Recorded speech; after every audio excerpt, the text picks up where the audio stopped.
Hi, I'm AJ, and I'm an independent sales consultant for Norwex. And today, I would like to talk to you about how to deep clean your microfiber cloths.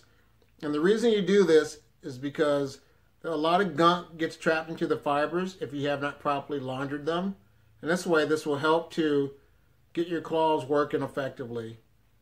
And I would encourage you to do this at least twice a year.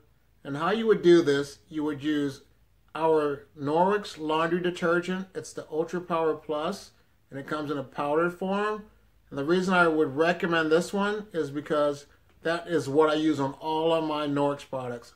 I use no other laundry soaps or detergents on my Norwex products. So if you don't have any of that type of detergent, I would encourage you to purchase that product.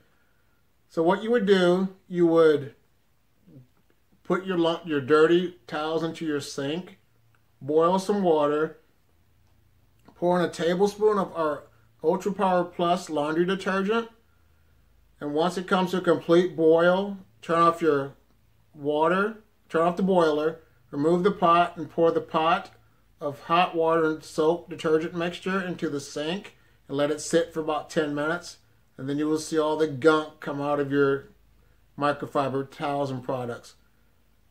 So once again, this should be something you should do about twice a year. And if you have any questions, please feel free to leave a comment and subscribe to my channel if you have not subscribed already. And I would like to say thank you and have a great day. Bye.